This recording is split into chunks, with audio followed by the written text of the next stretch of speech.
by now, you have likely seen this incredible video out of a Nevada courtroom. A defendant attacks the judge during his own sentencing hearing. More on what we have learned from the newly released security camera video. Working for you. Fox 2 News live at 11 starts now. Just unbelievable video there. We'll have more on that coming up. But first, good morning, and thanks for being with us on this Thursday. I'm Amy Lange. And I'm Brandon Hudson. A newly released dash cam video shows a Warren police chase and in a fatal crash. The driver died after running a red light and slid under a box truck. Yeah, and now local officials are once again calling for tougher penalties for people who run from police. Fox 2's Robin Murdoch is live this morning in Warren with more. Robin, what's the latest? Good morning, Amy and Brandon. Yeah, take a listen to these numbers. According to the police commissioner, Bill Dwyer, he says that there have been 293 police pursuits that his officers dealt with last year. And that is actually 70 fewer than the year before. Those stats and what happened last week has him setting up meetings with lawmakers. And I'll say it for the last time, they did the right thing. Warren Police Commissioner Bill Dwyer defending his officers' actions following a deadly crash the day after Christmas. Dash cam of the 3-minute-long chase now being released. We all feel bad that someone lost their life, but the officers are out there doing their jobs. And if he would have stopped, he would be with us today. What I gotta have you do is just hop off of me real quick, man, because you don't have your license on you, okay? Nope. According to Dwyer, his officers pulled the 24-year-old driver over for an expired plate near Van Dyke and Stevens, but he instead hit the gas, at points driving over grassy areas and weaving down several streets. The suspect is driving very erratically to get away from the officers. We're told the suspect eventually blew a stoplight at 10 Mile and Ryan. That is when his Chevy Cruze became wedged under this box truck, the impact killing him instantly. When we have a fleeing and eluding particular case, it always leads up to someone that was either wanted on a felony, convicted of a felony, or going to commit a felony. And that was the case here. The suspect, now identified as Maurice Kelly with prior convictions out of Wayne and Oakland counties, had a warrant out for his arrest. The stolen loaded handgun also found inside the car. Commissioner Dwyer now pushing for tougher penalties after his officers were involved in nearly 300 pursuits last year alone. The legislature should change the law to enforce a mandatory 2-year sentence for those that flee the police. I have no doubt that in this case, if the suspect would have exited the vehicle as instructed by officers, he would be alive today. Michigan law, there are various levels of fleeing and eluding, and obviously various penalties associated with fleeing and eluding. The most or the least severe carries a 2-year maximum sentence. Of course, Bill Dwyer wants that to be a 2-year mandatory sentence, and he's actually meeting with one lawmaker tomorrow to discuss that. We are live in Warren. I'm Robin Murdoch for Fox 2 News. Brandon and I were just talking about this, that, there's other, police chiefs who have said, this is ridiculous. We're just being led into all of these very dangerous situations. They're dangerous for ourselves. They're dangerous for the public, etc. So Bill Dwyer calling for this, he joins a chorus of people. But then the other question is, in Warren, so 300 pursuits, are these all warranted? Are they looking at their policies at all to determine if they need to change what they're doing? The police commissioner did mention that whenever there is a police pursuit, that it is monitored in real time, that it is brought to a supervisor who reviews it, and then after that, it is brought to the administration to make sure the policies and procedures have been followed. So I imagine with those 300 pursuits, they did look into those various things. And I can tell you, of those 293, they did call off 60 of them. So there are situations in which it is just too dangerous for officers to continue to pursuing someone because of the traffic, weather, things like that. The commissioner did say none of those were issues yesterday. Back to you, Amy. Yeah, Robin, it certainly is dangerous for all of us. Thank you so much. As always, we appreciate you. Brandon. Well, Amy, Fox 2 continues to follow some breaking national news from Iowa right now, something we've been following for the past hour. Police confirming a shooting at a high school in Perry, Iowa, about 25 miles north of Des Moines. A spokesperson for the Perry Police Department confirming there's an active shooter investigation at the high school, but no further details were released. Police have scheduled a news conference for this morning, setting up for that right now. Several EMS vehicles were sent to the scene. So far, no word on possible casualties. Today was the first day of school after the winter break. Again, we are standing by for an update from police in Iowa. Stay with Fox 2 for the latest on air and online at fox2detroit.com.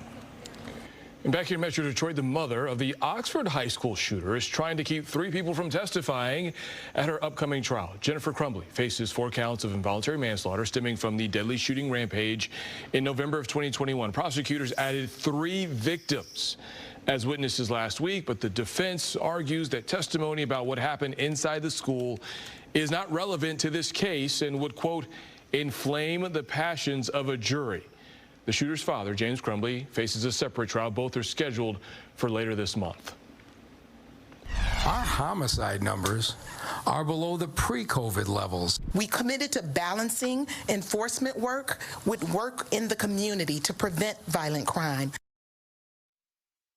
U.S. Attorney Don Isom and Detroit Mayor Mike Duggan, local leaders recognizing their efforts to make Detroit safer. The city recorded 252 homicides last year, the lowest number since 1966. Non-fatal shootings were also down about 16%. Carjackings, and which have become a disturbing trend, plummeted by 33%. And to paraphrase a saying, it takes a village. Absolutely. This is not just law enforcement's responsibility. So following the release of these encouraging numbers this morning, we are hearing from some unsung heroes of the city's crime fighting. Absolutely. As Fox 2's Lauren Edwards tells us, groups like Crime Stoppers of Michigan and Ceasefire Detroit say the drop in crime numbers did not happen overnight.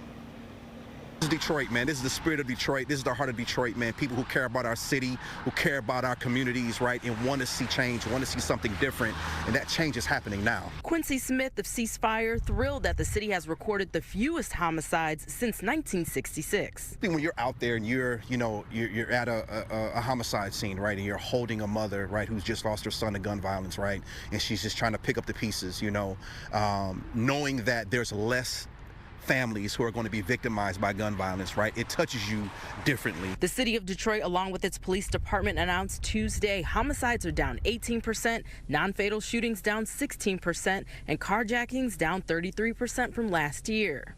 So this is very exciting.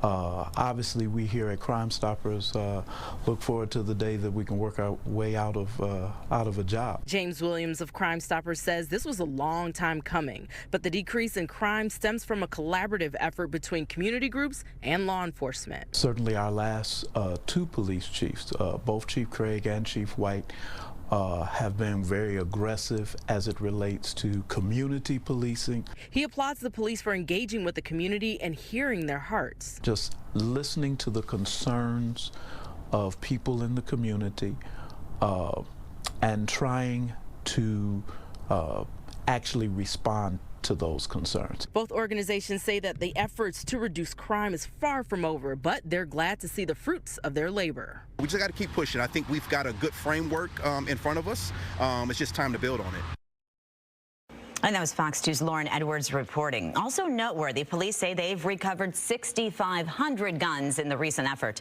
to reduce crime. Well, in Washington Township, police make an arrest following a suspected case of domestic violence. Yeah, experts in domestic violence prevention say these types of calls are becoming far too frequent. So Fox 2's Dave Kinchin has more on how to get out of a situation like this before it's too late. Law enforcement floods the 8500 block of South Stony Street in Washington Township, Macomb County, Wednesday afternoon. The official word is that cops are investigating a domestic violence complaint after sources say a woman ran into the office of this apartment complex saying her boyfriend allegedly assaulted her.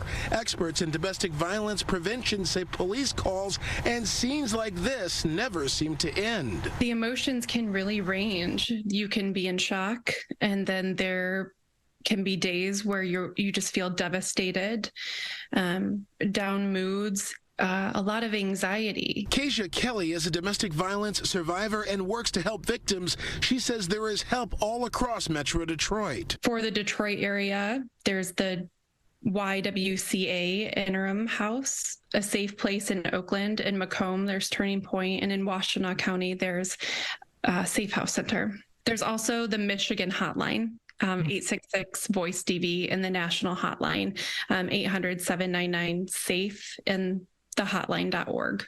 In Washington Township, neighbors tell Fox 2 off camera they saw a firearm involved and heard screams. A spokesperson for the sheriff says they took a suspect into custody and continue to investigate the incident. Meantime, Keisha says for anyone experiencing domestic violence, finding a way out is paramount.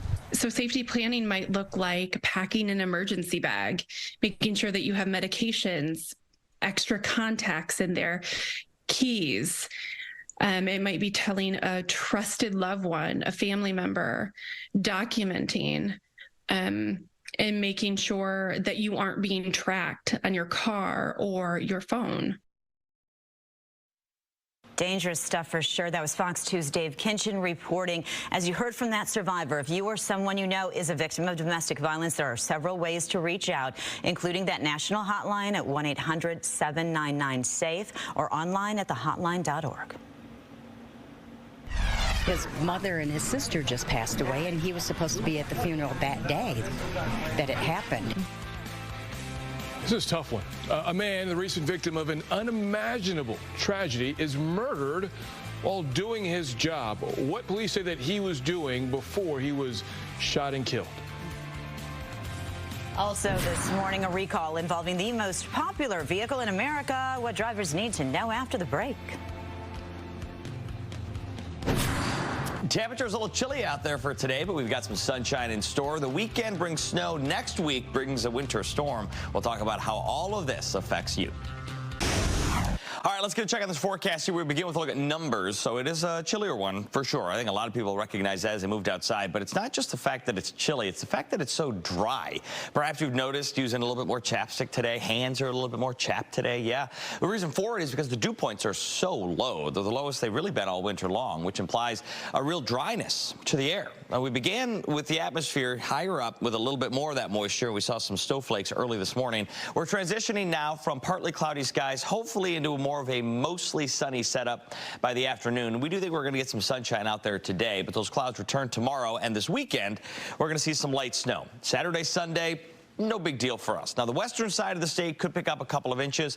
I think we're going to see just some lighter snow move through. It's next week where we're going to see that bigger winter storm come through. Either way, it looks like it's going to be some heavier, wetter snow out there by the middle of next week. Here's the weekend system here. So just Saturday and into Sunday, you've got these numbers that are maybe about 1.5 inches to 2 inches for western Michigan. But again, for us, it's probably just going to be some snowflakes moving around. Not a lot of accumulation expected with that. Forecast today, noon through 8 p.m., temperatures in the low 30s. That is it by the weekend. Whoops, not New Year's Eve. But those temperatures will be in the 30s. We'll talk more about your weekend forecast, and I'll update that graphic coming up in just a little bit. Guys, back over to you. Derek, we'll see in a few, and now we're going to get to some tragedy in St. Clair County. We first brought you this story earlier this week. A court officer is shot and killed while doing his job. He was serving an eviction notice. The community stunned. The man, recently the victim of his own unimaginable tragedy.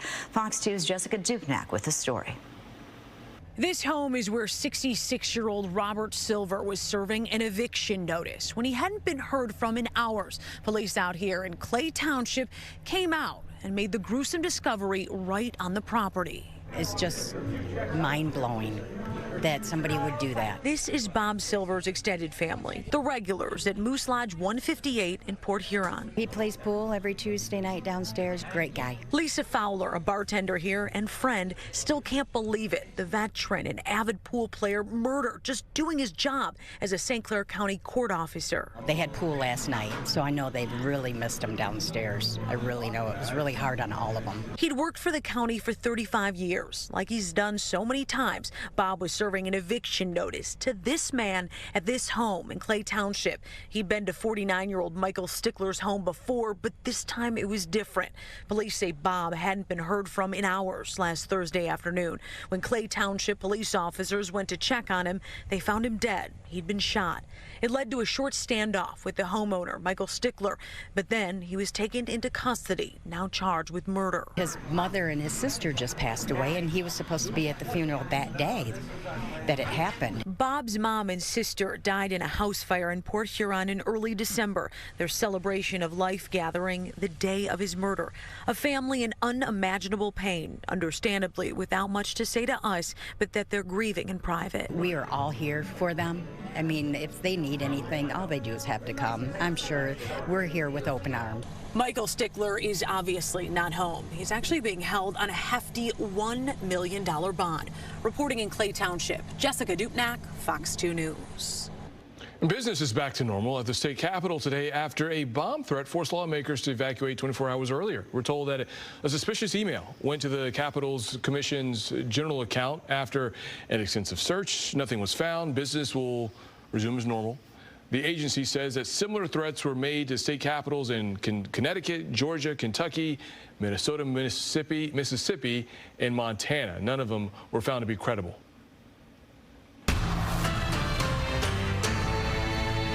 And an important recall alert for Ford owners this morning as the automaker sounds the alarm for more than 100,000 of its trucks. The recall specifically covers F-150 trucks made between 2021 and 2023 due to an issue that could cause a critical axle bolt to snap off while driving, posing a serious crash risk. Fortunately, the fix is free, and they say it's easy. Just contact your dealership to set up a repair. And there's good news for GM. It maintains the top title for best-selling brand in the United States, edging out Toyota. Overall, for 2023, sales for GM jumped 14%. The automaker sold 2.6 million vehicles. Now, that is 300,000 more than Toyota. The gains come despite sluggish progress on EVs, and overall, U.S. vehicle sales rose 12%, which is a great sign for the industry in the wake of this pandemic. And this morning, it is the Oscars for the auto industry. It is the annual awarding of the North American Car, Truck, and Utility Vehicle of the Year. The honorees are being announced this morning at the M1 Concourse in Pontiac. And here are the nominees. For Car of the Year, all of the contenders are from foreign companies: Honda, Hyundai, and Toyota. As for the Truck of the Year, they're all from the big three: the Chevy Colorado, the Silverado EV, and the Ford Super Duty. As for the Utility Vehicle of the Year, they're also foreign companies: Genesis, Kia, and Hyundai. Stay with Fox 2 for updates on today's winners coming up at noon.